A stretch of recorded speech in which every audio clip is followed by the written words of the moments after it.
الحمد لله وكفى وسلام على عباده الذين اصطفى أما بعد فأعوذ بالله من الشيطان الرجيم بسم الله الرحمن الرحيم يا أيها الذين آمنوا استعينوا بالصبر والصلاة وقال تعالى قل إن كنتم تحبون الله فاتبعوني يحببكم الله ويغفر لكم ذنوبكم والله غفور رحيم صدق الله مولانا العظيم وقال رسول الله صلى الله تعالى عليه وسلم بعثت لأتمم مكارم الأخلاق وقال رسول الله صلى الله تعالى عليه وسلم ما من شيء أثقل في الميزان من حسن الخلق وقال رسول الله صلى الله تعالى عليه وسلم أكمل المؤمنين إيمانا أحسنهم خلقا أو كما قال رسول الله صلى الله تعالى عليه وسلم محترم মুসল্লিয়ান কিরাম, আমি আল্লাহ পাক রব্বুল আলামিনের পবিত্র কালামের অংশ বিশেষ তিলাওয়াত করলাম এবং হযরত রাসূল করিম সাল্লাল্লাহু আলাইহি ওয়াসাল্লামের কয়েকখানা হাদিস শরীফ পাঠ করলাম। আল্লাহ পাক কোরআন শরীফ এবং হাদিস শরীফের উসিলায় আমাদের জীবনের সমস্ত গুনাহ মাফ করে দেন। আমাদেরকে আল্লাহ পাক সহি ইলম নসিব ফরমান, আমাদেরকে আল্লাহ ওয়ালা হওয়ার তৌফিক দান করেন।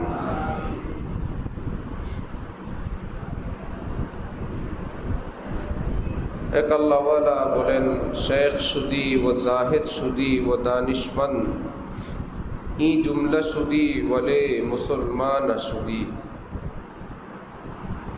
অনেককে দেখা যায় সুফি সাহেব হয়ে গেছেন, তাহাজ্জুদ গুজার হয়ে গেছেন, কেউ ওয়াইজ হয়েছেন, কেউ দরবেশ হয়েছে। সে বুজুর্গ বলেন, সবই তো হইলা শেখ সুদি, জাহেদ সুদি ও দানিশমন্দ, সব কিছুই হলে বলে মুসলমান সুদি, কিন্তু মুসলমান তো হলে না। কোরআনে পাকে আল্লাহ পাক ইরশাদ করেন, লা তামুতুন্না ইল্লা ওয়া আনতুম মুসলিমুন, তোমরা কেউ মুসলমান না হয়ে মৃত্যুবরণ করবে না।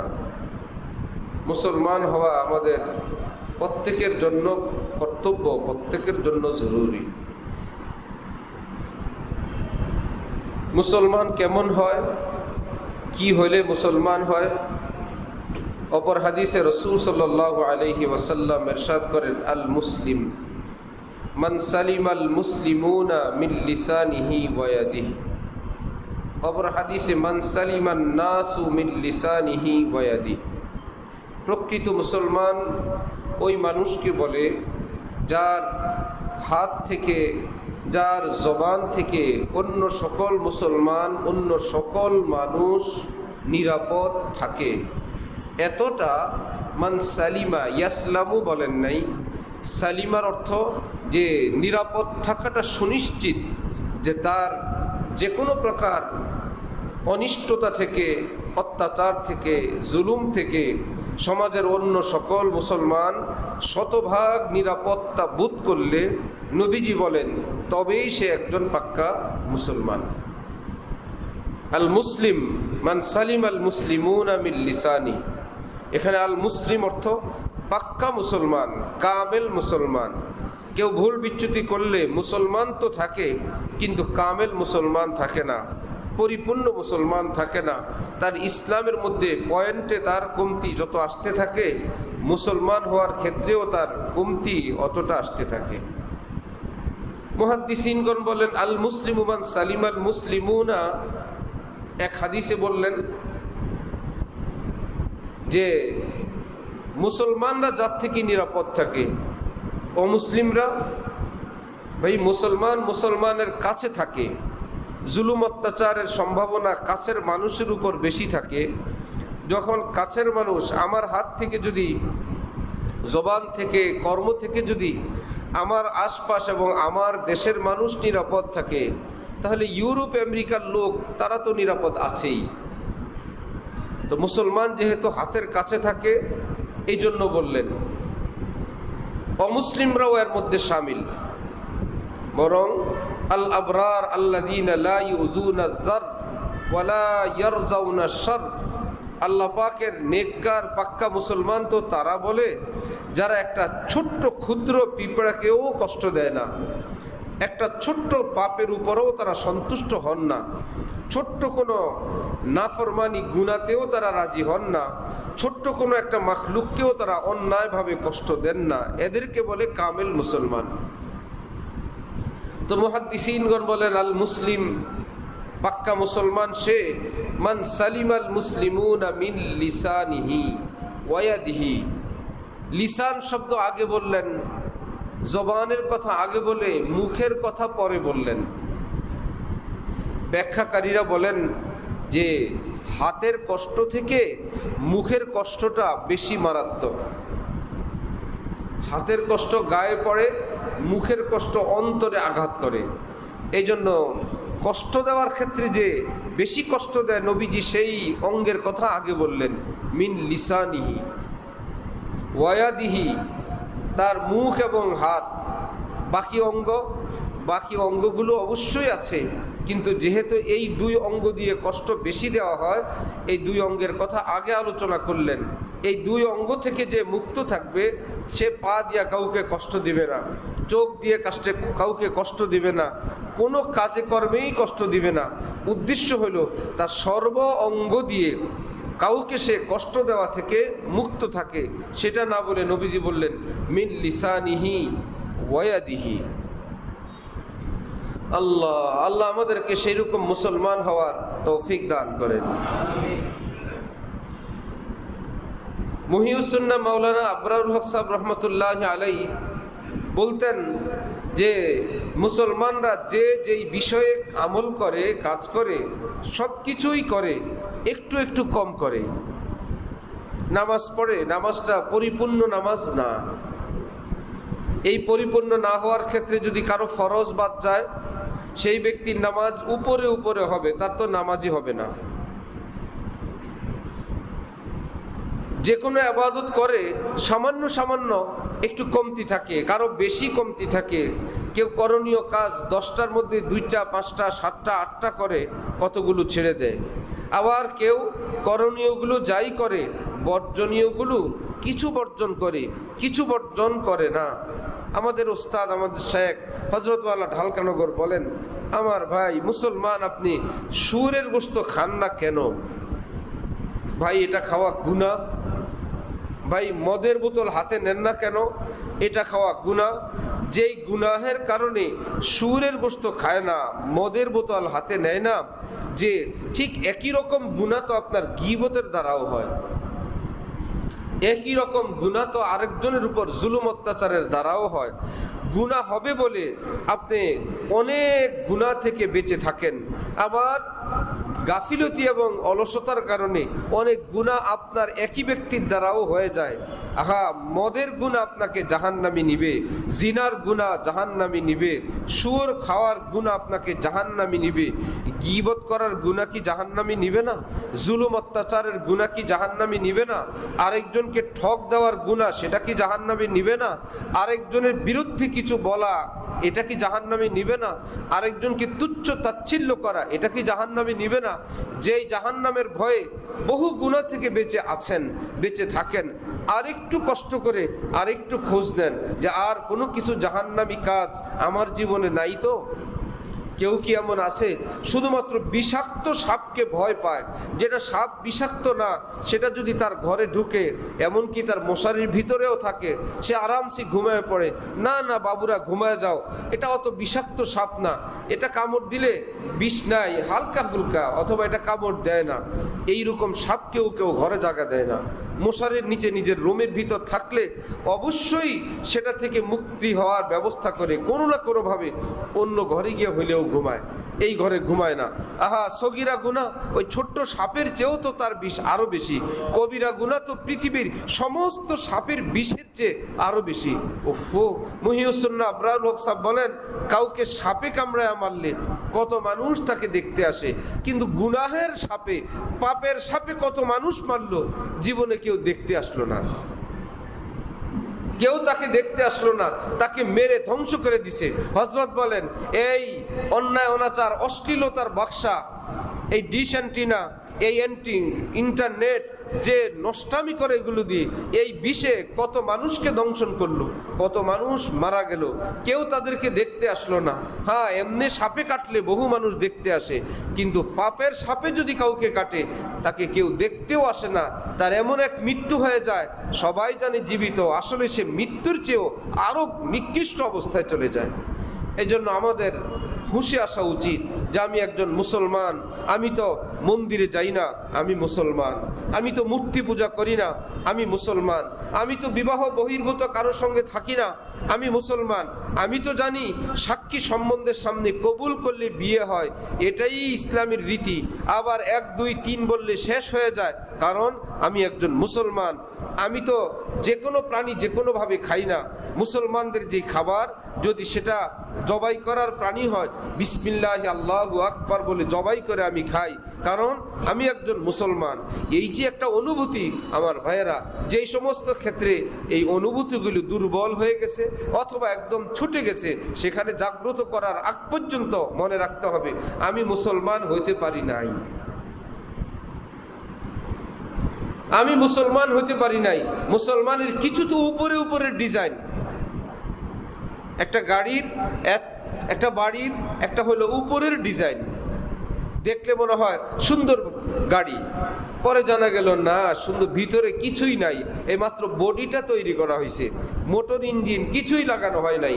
এই গাড়িটা দূর থেকে দেখলে গাড়ি তো ঠিক, অচল গাড়ি, দেখতে একটা বাড়ি, পরে জানা গেল ভিতরে বিদ্যুৎ পানি ইত্যাদি কিছুই নাই, থাকার মতন কোনো রুম টুম কিছুই হয় নাই, এটাও এখনো থাকার উপযুক্ত বাড়ি না। বাইরে যেমন বাড়ি হোক, আমি আপনি সুন্দর জামা কাপড় উপরে লেবাস দিয়ে সেই রকম গাড়ি কিংবা সেই রকম বাড়ি তো না, দেখলে মনে হয় মুসলমান কিন্তু ভিতরে ইসলামের কিছুই নাই, দেখলে মনে হয় পাক্কা পরহেজগার, ভিতরে পরহেজগারের কিছুই নাই।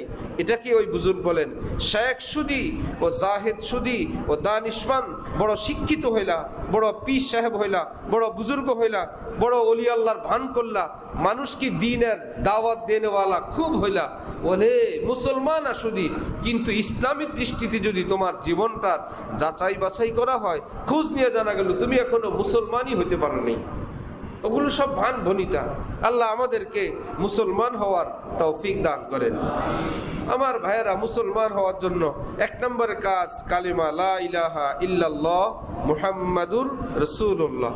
আর অপর কাজগুলোকে যদি সংক্ষেপে বলা হয় তাহলে 2টা শব্দে বলা যায়, আল্লাহ পাকের হক আর মাখলুকের হক।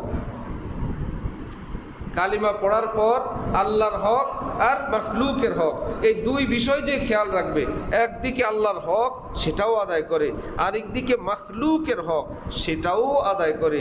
এই কালেমার পরে যে এই 2 কথা পালন করবে তিনি একজন মুসলমান। যে নামাজ মাঝে মাঝে পড়ে না, সেই কি আল্লাহর হক যথাযথ আদায় করলো? করলো না। ঠিক আছে, নামাজ রোজা সবই করে, যে ধোকাবাজি করে, ওজনে ঠকায়, সে কি পাক্কা মুসলমান? নামাজ রোজা হজ যাকাত দিয়ে হইল না, কারণ মাখলুকের হকের ক্ষেত্রে তার ত্রুটি। সবই ঠিক আছে, বিয়ে করছে, স্ত্রীকে সব কিছু দেয়, টাকা পয়সা দেয়, কিন্তু স্ত্রীর কাছে যায় না, সাক্ষাৎ করে না, তার সঙ্গে ভালো ব্যবহার করে না, টাকা পয়সা যা আছে সব দিল ভরণ পোষণ, সে কি মাখলুকের হক আদায় করলো? করলো না।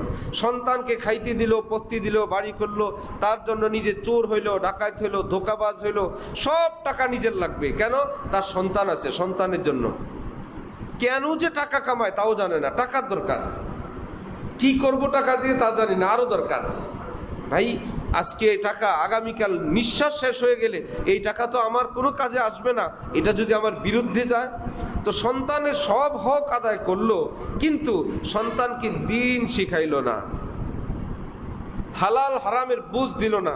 যে বাবার সামনে যদি, তো সন্তানের সামনে যদি বাবা যে এই পদ্ধতিতেও একটা ব্যবসা করা যায়, কিন্তু এটা তো মাখলুকের হক নষ্ট হবে।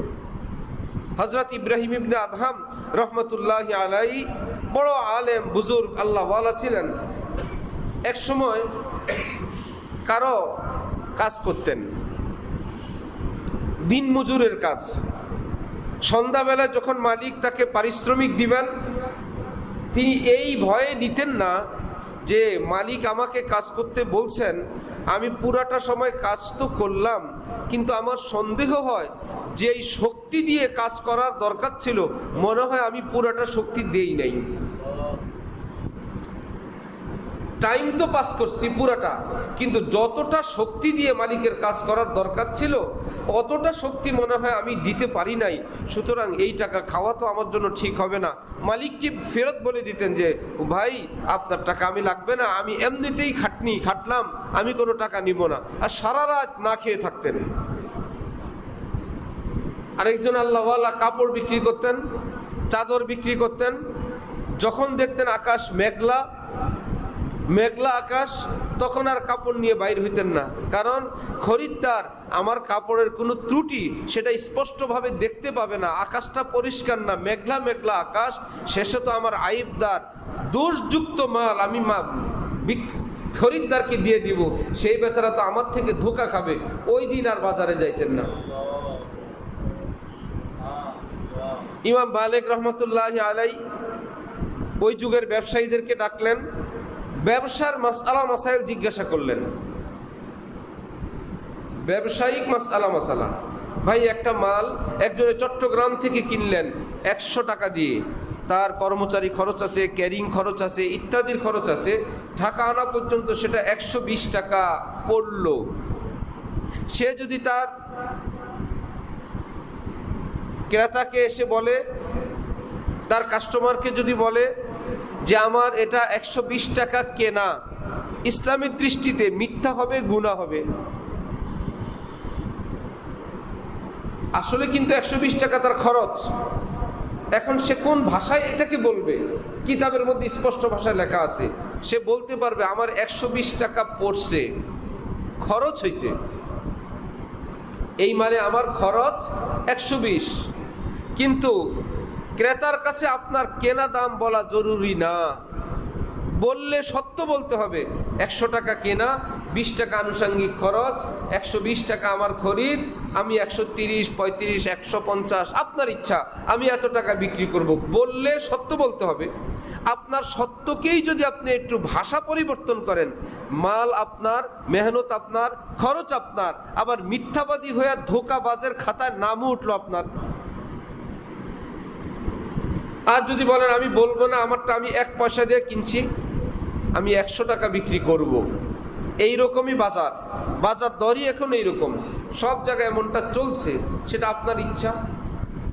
হ্যাঁ, কাউকে ঠেকায় জুলুম করে, অত্যাচার করে অস্বাভাবিক দাম নেওয়া ইচ্ছাকৃতভাবে, বাজার দর এমন না, কিন্তু কাউকে ঠেক দিয়ে অস্বাভাবিক দাম নেওয়া সেটাও জায়েজ নেই।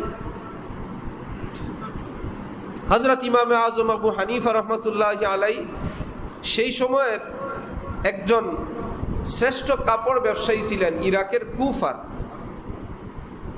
এক ব্যক্তি এসে ওনার একটা কাপড়ের দাম করলেন, তখন সেই দামে তিনি দিলেন না, রাজি হন নাই। রাতের বেলা বাড়িতে গেলেন, মনে মনে একা ভাবলেন ওই লোক যেই দাম বলে গেছে এই দামে লোকটাকে কাপড়টা দিয়ে দিব।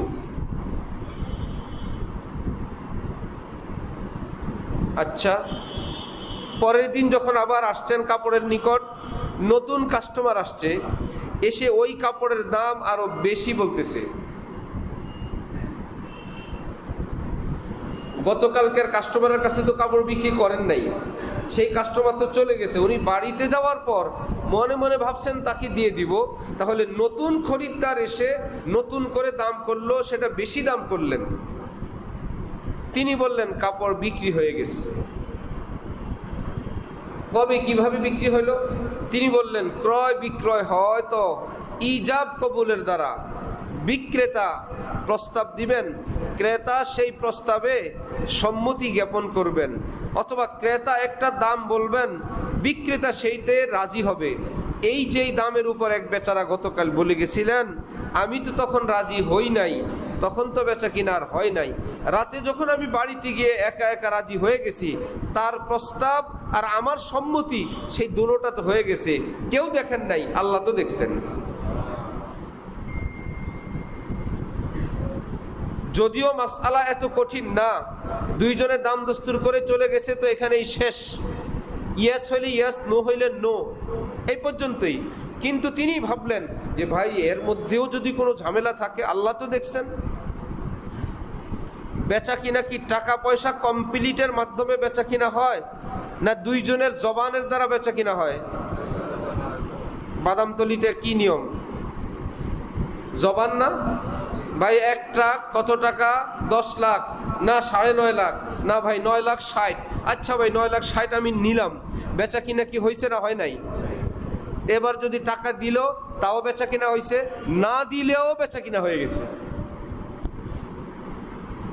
যদি বলেন কিসের বেচা কিনা হলো, এখনো তো আমার মাল আমার কাছে, ইত্যাদি ইত্যাদির কাছে, তাহলে বেচা কিনার কাছাকাছি একটা শব্দ বিবাহ। মেয়ে আপনার কাছে, ওই ইস্তেমার ময়দানে গিয়ে বলছে ইজাব কবুল, আপনার মেয়ে আপনার ঘরে আছে, বউ কি মেয়ে কি এখন আপনার আছে না জামাইর হয়ে গেছে? কেমনে জামাইর হইলো? জামাই তো এখন মেয়ের কাছে আসেও নাই, মেয়েকে তাদের বাড়িতে নেয়ও নাই, মেয়ে এখনো জামাইয়ের ঘরও করে নাই। জানতে হবে ওই যে প্রস্তাব ইজাব আর কবুল ইস্তেমার মাঠে হইছে, মসজিদে হইছে, এই মেয়ে এখন আর আমার নাই, আমার ঘরে থাকলেও এটা ওই ছেলের বউ হয়ে গেছে। হয়ে গেছে কিনা? ঠিক মাল আপনার গুদামে থাক, আপনার চট্টগ্রামে থাকুক, আপনার কাছে থাকুক, যেভাবে নিয়ম অনুযায়ী যেই মাল বেচা কিনা জবান হয়ে গেছে, এটা বেচা কিনা হয়ে গেছে। অথচ আমরা মাঝে মাঝেই শুনতে পাই, মাঝে মাঝেই আমাদের কাছে খবর আসে যে বেচা কিনা হয়ে যাওয়ার পর, টাকা পরিশোধ করে দেওয়ার পর, শুধু মালটা ডেলিভারি, আমি মালটা হাতে বুঝে পাবো, এর আগে যদি দাম বেড়ে যায়, ওই ছোট্ট ব্যবসায়ীকে খবর দেওয়া হয় মাল তুমি পাইবা না, মাল তুমি পাবা না। পাওয়া না পাওয়ার তো প্রশ্ন এখন আর নাই, এখন তো এই মাল তার, সে তো এই মাল খরিদ করে নিয়ে গেছে। তাহলে এই ব্যবসাটা কি হালাল হবে না হারাম হবে? এবার আপনি যত টাকাই কামান। এক মহিলা এসে ইমাম আবু হানিফাকে বললেন, আমি একটু জামার কাপড় নিব, এই কাপড়টা আপনার কেনা যা পড়ছে আপনি তাই সেই দামে নিবেন। আচ্ছা ঠিক আছে, কতটুকু নিবেন? এত গজ। কেটে দিলেন। মহিলা বলে কত টাকা? বলল টাকা লাগবে না। ভাই আমি তো আপনাকে আগেই বলছি আমি কেনা দাম আপনাকে দিব। তিনি বললেন এই এক থান কাপড় কিনতে মনে করেন 100 দিরহাম আমার কেনা পড়ছে, আমি আগে 100 দিরহামের কাপড় বিক্রি করে ফেলছি, এখন যেটা আছে এটা আমার লাভেরটা আছে, এইটুকুন কিনতে আমার টাকা লাগে নাই।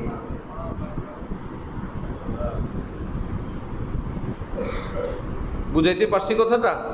যে পুরা থান কিনতে আমার যত টাকা পড়ছে, এই টাকা আমার আগেই উঠে গেছে, সুতরাং এইটা আমার কেনা দামের থেকে না, এইটা আছে লাভের থেকে। এটা তো আর কিনতে হয় নাই, এটা আমার লাভের অংশ। মাসআলা এটা না। মাসআলা হ্যাঁ পুরা গজে গজেই কেনা দাম পড়ছে, গজে গজে যেটা আছে উনি চাইলে ওই হিসাব করতে পারবেন, এটাই মাসআলা। যে হ্যাঁ এখানে এই গজগুলো তো আমি কিনছি, কিন্তু এটা না করে তিনি আরো বেশি তাকওয়া, আরো বেশি খোদা ভীতির পথে আরো আগায় গেলেন। যে না আমি হিসাব এইভাবে ধরবো না, আমি একটু ঘুরে ধরি, যাতে করে ওই মহিলাকে ফ্রি ভাবে কাপড়টা দেওয়া যায়। বললেন যে ঠিক আছে, আপনার সঙ্গে ওয়াদা তো কেনা দাম, এই অংশ কিনতে আমার পয়সা লাগে নাই, সুতরাং আমারও লাগে নাই, আপনারও লাগবে না। হযরত ইমাম মালিক রহমতুল্লাহি আলাইহি ব্যবসায়ীদেরকে মাসআলা জিজ্ঞাসা করতেন, কিভাবে বিক্রি করেন, কয়জনে ব্যবসা করেন, একা করেন না শেয়ারে করেন, নগদে করেন, না বাকিতে করেন? কিছু আছে টাকা নগদ মাল বাকি, কিছু আছে মাল নগদ টাকা বাকি, বহু রকমের ব্যবসা। কিছু আছে দেখে ব্যবসা, কিছু আছে না দেখে ব্যবসা। ভাই, না দেখে মাল কিনলাম, এই ক্ষেত্রে শরীয়তের বিধান, ক্রেতা মাল দেখার পর তার ইচ্ছা থাকে, স্বাধীনতা থাকে, মাল দেখার পর তার পছন্দ হওয়া না হওয়ার স্বাধীনতা থাকবে। সে যদি দেখার পর বলে আমি নিব না, এই অধিকার তার আছে। আমি তো এরকম কথা হয় নাই, এই মাল আমি নিব না, তার এটা অধিকার আছে। যখন ব্যবসায়ীরা এইরকম যথাযথ উত্তর দিতে পারতেন না, তখন ব্যবসায়ীদেরকে বলতেন মার্কেট বন্ধ, ব্যবসা বাণিজ্য বন্ধ, মাসআলা শিখবেন, আগে ব্যবসার মাসআলা শিখে তারপরে ব্যবসা করতে আসবেন। আমাদের এক দোস্ত ইসলামপুরের ব্যবসায়ী, দুইজনে পার্টনারে ব্যবসা করেন, সারা বছর 3 পিস তৈরি করে দেন। কর্মচারীরা একটা দাম নির্ধারণ করে, প্রতি পিস সেলাই এত, ডিজাইন এত, যা আছে সব। তাদের হিসাব চূড়ান্ত হয় চান রাতে, রমজানের শেষের দিকে হিসাব চূড়ান্ত হয়। তো একদমই অল্প খরচে তারা সারা বছর তৈরি করতে থাকে, নামমাত্র কিছু সুতার টাকা ইত্যাদি নেয়, চূড়ান্ত হিসাব হবে শেষ দিন। এইবার তার বিল আসছে 3.5 লাখ, বিল আসছে 5.5 লাখ। তিনি বললেন, তখন পার্টনার আমাকে বলে, এখন তুমি কথা বলবে না, কথা আমি বলবো। যেই বেচারা কাজ করে দিল, তারও কর্মচারী আছে, সে টাকা নিবে তো তাদেরকে দিবে। এখন 3.5 লাখ টাকার মধ্যে এইবার 3 পিস কোম্পানি বলে দিত টাকা 2 লাখ দিব, আর 1 টাকাও পাবা না, নিবা কি নিবা না? ওই বেচারা কি কোটিপতি? সে তো একজন গরিব মানুষ, সে তো আরো 10টা গরিবরে খাটাইছে, তাদেরকে কিছু কিছু করে দিছে, বাকিটা ঈদ উপলক্ষে রমজানের শেষে দিবে, 1 দিন 2 দিন আগে দিবে, এই ওয়াদার উপর আছে। এখন আজকে এসে সেই বেচারা তার ছেলানো কাপড় বিক্রি করে কোটিপতি, কিন্তু কর্মচারীকে বা অন্য পার্টনারকে দিবে 3.5 লাখের মধ্যে 2 লাখ পাবা, 1 লাখ পাইবা, নিবা? এখন সে যদি না নেয়, অন্য কর্মচারীদের মার খাওয়া লাগবে, যদি নেয় 1.5 লক্ষ টাকা লোকসান দেওয়া লাগবে। শেষে আর কি করবে? কান্নাকাটি করে আরো 10-20 হাজার টাকা বেশি নিয়ে কানতে কানতে দোকান থেকে বাইর হয়ে যায়। আমাদের সেই দোষ বেচারা দেখলেন, আল্লাহ একদম পাওনা টাকা, হক টাকা, কোনো কমতি করে নেই সে তার কাজের, ঠেকায়া তার থেকে। এটা তো চুরি ডাকাতির চেয়েও আরো মারাত্মক। এত অন্যায় করে গরিব মানুষটার এ ঠকাইলো। পার্টনারকে বলছে, আমি আপনার সঙ্গে ব্যবসা করব না, আমি এই চোখের পানি সহ্য করতে পারবো না। আচ্ছা শুনে নেবার, সেই বেচারা বললো, ঠিক আছে ব্যবসা না করলে নাই, ভাগ করো। দুইজনে মিলে ব্যবসা ভাগ করছে। যেহেতু যে বলছে আমি থাকবো না, সুফি সাহেব, দরবেশ সাহেব, ওই দরবেশ সাহেবের ভাগে ফেলছে মার্কেটে যত বাকি আছে এগুলো তোমার, ক্যাশ এবং মাল যা আছে এগুলো আমার। শুনছেন ইনসাফের ভাগ? ঠিকই তো আছে। যেই বেচারা ওই গরিবকে এরকম করতে পারে, তার ভাগ তো এমনই হবে। যে গরিবের পাওনার উপর চোখের পানি বের করতে পারে, তার ভাগ তো এমনই হবে। যদি ভাগ নাও, তাহলে ক্যাশ এত টাকা আছে, বাকি এত টাকা আছে, ক্যাশ আমি নিব, বাকি তুমি নিয়ে যাবা। এই বেচারা বলল, আচ্ছা ঠিক আছে, ঠিক আছে, বাকি আমার, তবু আমি এই চোখের পানি দেখতে পারবো না। রব্বুল আলামিন বরকত দিছেন, ওই যে বাকি নিয়ে শুরু করছে, আল্লাহ পাক তাকে এখন কোটিপতি বানায় দিচ্ছেন। হালালের উপর ব্যবসা করেন, পাই পাই হিসাব করে যাকাত দেন। আমার কাছে গিয়ে বললেন, আমি নিয়ত করছি প্রতি পিস মাল বিক্রি হলে 2 টাকা মাদ্রাসায় দিব। যত পিস বিক্রি হবে তত 2 টাকা মাদ্রাসায়। বছরের শেষ যখন আমার কাছে টাকা জমা হয়, মাদ্রাসার রিসিট কাটা হয়, তখন আমি বুঝি এই বছর কত হাজার পিস বিক্রি হয়েছে। 2 দিয়া ভাগ দিলে বাইর হয় না? 50%, 1 লাখ দিলে 50,000 পিস বিক্রি হয়েছে। আর মুসকে মুসকে হাসেন আর বলেন, আপনাদেরকে মাদ্রাসায় তো দান করলাম 2 টাকা, আমার লাভ হয় কমপক্ষে 50 টাকা, 100 টাকা। জাকাতের হিসাবও ক্লিয়ার। এবার দোকান ভাড়া বললো আলহামদুলিল্লাহ দোকানটা কিনে নিছি, আবার বলে অমুক জায়গায় একটু জায়গা পাওয়া গেছে বাড়ির পাশে, আর একটু জায়গা কিনে নিছি। ওই চোখের পানিওয়ালার কি খবর? বলল সে এখন আর আগের মতো নাই, নামতে নামতে অনেক নিচুতে চলে গেছে। এই জন্য ব্যবসা করা এটা এমন না টাকা আমার বিধান আমার, ব্যবসাও মুসলমানদের শরীয়ত মোতাবেক এবং ইসলাম মোতাবেক ব্যবসাটা হওয়া চাই।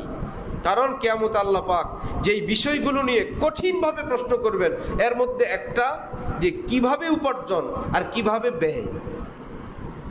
উপার্জন তার শতভাগ হালাল উপার্জন, এইটুকুনি শেষ না, আবার এই উপার্জিত মাল ব্যয় কিভাবে সেইটার হিসাব দেওয়া লাগবে। ডিশের বিল হিসাব দেওয়া লাগবে, টেলিভিশন ক্রয়ের টাকা হিসাব দেওয়া লাগবে, নষ্টামির অনুষ্ঠানে যাওয়ার টাকা হিসাব দেওয়া লাগবে। আর যদি রব্বুল আলামিন তৌফিক দেন দ্বীনের পথে খরচ, নিজের পরিবারের জন্য খরচ, নিজের সন্তানের ভবিষ্যতের জন্য জমা রাখা জায়েজভাবে, ব্যাংকের সুদের মাধ্যমে না, তো সেটা রব্বুল আলামিন পারমিশন দিয়েছেন। নবীজি হাদিসে বলছেন আনতাজারা আওলাদাকা আগনিয়া খায়রুম মিন আনতাজারাহুম আলাতান ইয়াতাকাফফাফুনান নাস। তুমি তোমার সন্তানকে একদম নিঃস্ব রেখে যাবে, তোমার মৃত্যুর পর মানুষের দুয়ারে দুয়ারে ঘুরবে, এর চেয়ে উত্তম তুমি তাদেরকে স্বাবলম্বী রেখে যাও, তাদেরকে সচ্ছল এবং স্বনির্ভর রেখে যাও, যেন তোমার মৃত্যুর পর তারা দুয়ারে দুয়ারে ঘাত পাততে না হয়। এইটা তো খুব বুঝে সবাই, এই ওয়াজ করার দরকার নাই, কিন্তু দুয়ারে দুয়ারে যেন আমার সন্তান হাত পাততে না হয়, এই জন্য আমি কি করলাম, এমন ব্যবস্থা করে গেলাম কিয়ামতে গিয়ে দুয়ারে দুয়ারে আমি ভিক্ষা করতেছি। সন্তান যেন দুয়ারে দুয়ারে ভিক্ষা করা না লাগে, এই জন্য এমন ব্যবসায়ী করে গেলাম, চুরি ডাকাতি মিথ্যা ধোঁকা, বিকৃত মাল না দেওয়া, বিক্রিয় পদ তারপরে ফেরত না নেওয়া ইত্যাদি। বড় করে সাইনবোর্ড লাগায় দোকানে, বিকৃত মাল ফেরত নেওয়া হয় না। এটা কি বেচা কিনার স্বচ্ছতার আলামত না অস্বচ্ছতার? স্পষ্টই বোঝা যায়। কোনোভাবে যদি তোমার কান্দে উঠায় দিতে পারি আর নিব না, এই সাইনবোর্ডটাই বোঝা যায় আমি একজন অস্বচ্ছ ব্যবসায়ী। তোমাকে যদি দোকান থেকে বের করতে পারি একবার, তাহলে আর আমার কাছে ফেরত আসতে পারবা না। মুসলমানের শিক্ষা তো এটা ছিল না। মুসলমানের শিক্ষা ছিল বিকৃত মাল ফেরত নেওয়া হয়। এর মধ্যে কি সৎ সাহস অল্প না অনেক বেশি? আপনি নিবেন, ঠকলে দিয়ে যাবেন, নিবেন, আমার ভাবি আমার বোন মা পছন্দ না করলে দিয়ে যাবেন, নিবেন, বাড়িতে গিয়ে যদি রং ইত্যাদি মনে করেন আমার লাইটে আপনার লাইটে চেঞ্জ হয়ে গেছে দিয়ে যাবেন। তাহলে ওই দোকানে কি বেচা কিনা কম হয় না বেশি হয়? অনেক বেশি হয়। সবাই নিয়ে যায়, আরে নিয়ে যাই, ঘরের মানুষটা আনলাম না তো 4টা নিয়ে যাই, ফেরত তো নিবেই উনি। কাপড় কিনতে আসছে একটা, নিয়ে গেল 4টা, যা পছন্দ হয় হবে, না হইলে তো কালকে এসে দিয়ে দিব। আমি আমার হযরত ওয়ালা দামাত বারাকাতুহুমের বাজার করতাম, বাসার বাজার। এখন ঈদ উপলক্ষে কেনাকাটা কি মুশকিল আইটেম। যদি পছন্দ না করেন হজরত, যদি না করেন হজরতের বাসার লোক, যেই দোকানেই যাই বিকৃত মাল ফেরত নেওয়া হয় না, বড় মুশকিল। এখন দোকানদারকে আমি বুঝাইতাম আপনি এই মালটা বিক্রয়ের মধ্যেই উঠায়েন না, বিকৃত মালে না ফেরত হয় না। তা আমাকে তো সে চিনে না, আমি ওই পরিমাণ টাকা দিয়ে আসতাম, বলতাম এই টাকাটা আপনি আজকের বিক্রির মধ্যে না উঠায় এটা পিন আপ করে রেখে দেন, আগামীকাল সন্ধ্যার আগে যদি আমি না আসি আপনি এটা বিকৃত মালের মধ্যে তুলে নিয়েন। আর যদি আসি তাহলে আপনার দোকানেও তো অনেকগুলো আছে, মনে করবেন এটাও দোকানে ছিল। কত ওয়াজ করে তারপরে নেওয়া লাগতো। এখন আপনি বিকৃত মাল ফেরত নেওয়া হয়, সেই দোকান থেকে 4টা নিয়ে গেলেন, রাখবে 1টা এবং 2টা, আর না বাকিগুলো তো ফেরত নিবেই সে। বাসায় নেওয়ার পর আপনার বাচ্চারা ঘরের মানুষেরা বলল সবটি সুন্দর, আপনি তো রাখলেন, লাভ হইল কার? দোকানওয়ালার। বিকৃত মাল ফেরত নেওয়া হয়, এটা ইসলামের শব্দ, হয় না এটা মুসলমানের শব্দ না। বড় বড় সাইনবোর্ড, যেমন আধুনিক ঢাকায় বাড়ির বাইরে কি লেখা থাকে? কুকুর হইতে সাবধান, অতিথিদের গাড়ি বাইরে রাখুন। মাত্র বাড়ির সামনে মেহমান আসলো, এই মাত্রই ওনার জন্য 2টা মেসেজ, আমার বাড়িতে এখানে কুকুর আছে, আপনি সাবধান থাকবেন। এই বাড়ি পুরাটা মানুষের বাড়ি না, এখানে কুকুরও থাকে। মেহমান আইসে আতঙ্কিত, কোন পাশে কোন কুকুর আবার ঘেউ করে। তারপরে দ্বিতীয় সাইনবোর্ড, অতিথির গাড়ি বাহিরে রাখুন, ওইদিকে ট্রাফিক সিগন্যাল, রাস্তায় গাড়ি রাখলে মামলা। আজ যেই বাড়িতে আসছে সেই বাড়ির দারোয়ান বলে মেহমানের গাড়ি ভিতরে ঢুকানো যাবে না। ঠেকা আছে, বুঝতেছি জায়গার সংকীর্ণতা ইত্যাদি, এই বড় সাইনবোর্ড লাগা সব সময়ের জন্য কেন লিখে রাখলেন? কখনো কি অতিথির গাড়ি ভিতরে নেওয়ার একটু ব্যবস্থা হয় না? সব সময় কি গ্যারেজটা ভরা থাকে? দারোয়ান যদি থাকে, যেখানে এত বড় সাইনবোর্ড থাকে সেখানে তো একজন সিকিউরিটিও থাকে, তাকে বলে দেন যতক্ষণ সম্ভব মেহমানদের গাড়ি ভিতরে রাখবা, ড্রাইভারের নাম্বার রাখবা, প্রয়োজন হলে তাদেরকে কল করে একটু 19-20 করতে বলবা। এই যে অসম্মান করে দিলেন, ছোটবেলার জল চকি আর অজুর পানি গেল কই? আমরা তো মেহমান আসলে আমরা জল চকি দিতাম। আমাদের যে মুরব্বীরা সবাই জানেন, মেহমান আসলেই আগে জল চকি বের করো, মোড়া মোড়া জল চকি, অনেকে বুঝবে না, ছোট একটা নিচু মোড়া যেটা জল চকি, আর এক বদনা পানি। পানিটা দিয়ে কোথায় উজু করবেন এর জন্য একটা তওলিয়া ছিল না, একটা গামছা। এটা তো মেহমানের একটা প্রাপ্য অধিকার ছিল। দূর থেকে আসলেই উজুর পানি, ওয়াশরুম, টয়লেট পেপার, একটা গামছা। মেহমান আসলেই ইসলামের ভাষা আহলান ওয়া সাহলান, আতাইতা আহলান, আপনি তো আপন মানুষের বাড়িতে আসছেন। ওয়াতাইতা সাহলান, আপনি উর্বর ভূমিতে আসছেন, আপনার উদ্দেশ্য সফল হওয়ার জায়গায় আপনি আসছেন। এই জন্য ইসলামের ভাষা আহলান সাহলান, ধন্যবাদ। ধন্যবাদ তো ধন সে আবাদ, আপনি ধনে আবাদ হন, আপনি ধনে ভরপুর হন। আপনি এখানে মিসকিন এবং গরিব হইতে আসেন নাই, আপনি ধনে ধনী হইতে আসছেন। ধন্যবাদ, ধন সে আবাদ রহো। কিন্তু এখানেই কুকুর হইতে সাবধান, গাড়ি বাইরে রাখুন। এই বেচারার মাথা আগেই নষ্ট হয়ে গেছে, কারণ আমরা আমাদের জাগতিক চিন্তা এতটা আমাদের মাথার উপর ভর করছে। আমরা কালচার শিখি ইহুদিদের থেকে, আমরা কালচার শিখি খ্রিস্টানদের থেকে, আমরা কালচার শিখি ইউরোপ থেকে। আমার ভাইয়েরা, কালচার শিখা দরকার মুহাম্মদুর রাসূলুল্লাহ সাল্লাল্লাহু আলাইহি ওয়াসাল্লাম থেকে, তাহলে মানুষ মানুষ হয়। পুরো মসজিদ খালি, নবীজি একা বসা। একজন সাহাবী আসছেন, এই সাহাবীর কি বসার জায়গা নাই? নবীজি একটু নড়ে চড়ে বসলেন। সাহাবী বললেন, ইয়া রাসূলুল্লাহ, জায়গা তো ভরপুর চতুর্দিকে, আপনি নড়ার তো প্রয়োজন নাই। নবীজি বললেন, কেন? একজন আগন্তুক মুসলমানের অধিকার, যার কাছে আসবে সে একটু নড়ে চড়ে তাকে সম্মান জানাবে। ঠাই জায়গার মধ্যে বসে থাকলে আগন্তুকের মধ্যে একটা ভীতি আসে, ভয় আসে। কার কাছে আসলাম? লোকটা তো নড়ে চড়ে না, তাকায়ও না। কোনো অহংকারীর কাছে না কোনো ভুল মানুষের কাছে? যখন একটু নড়ে চড়ে তাকে হাসি মুখে সালাম দেয়, তখন মনে করে হ্যাঁ, আমি যার কাছে আসছি মানুষটা ভালো। কেন? নবীজি বলেন, যে আসে আগন্তুকের মনে এক প্রকার আতঙ্ক থাকে, কার কাছে যাই, কেমন জানি, কোথায় জানি, কেমন জানি, কোথায় জানি। সেখানে গেলেই যদি বলে হ্যাঁ বলেন, বাবারে, কথা তো অর্ধেক ভুলেই যায়। কথা নাই, বার্তা নাই, ঘাড় না ঘুরে যদি চোখটা উল্টে বলে জি বলেন, ওই লোকের কথা মনে থাকে? তাহলে ওই লোক কথা আউলে যেতে পারে, এলোমেলো করে ফেলতে পারে। ইসলামের বিধান, তাকে আগে শান্ত করা, আশ্বস্ত করা আচরণ দ্বারা, তার নাম জিজ্ঞাসা করা, কোত্থেকে আসছে জিজ্ঞাসা করা, কেন আসছে জিজ্ঞাসা করা সুন্নত। বসে আছে, কোনো কথা নাই, কোনো যোগ নাই, কোনো জিজ্ঞাসা নাই। হ্যাঁ তোমার কি?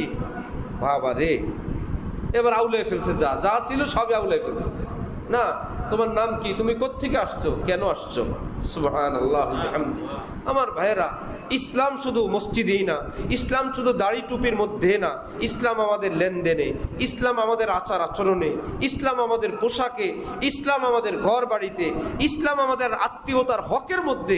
আমরা যদি সবগুলো আদায় করি, যতটুকুন পারি আদায় করব, ততটুকুনি আমরা মুসলমান হব। আল্লাহ আমাদেরকে পাক্কা মুসলমান হওয়ার তৌফিক দান করেন। আল্লাহ আমাদের জবানকে, আমাদের হাত দ্বারা, আমাদের অঙ্গ দ্বারা অন্য সকল মুসলমানকে ঠক দেওয়া, জুলুম করা, অত্যাচার করা, গীবত করা থেকে বিরত থাকার তৌফিক দান করেন। ওয়া আখিরু দাওয়ানা আনিল হামদুলিল্লাহি রাব্বিল আলামিন।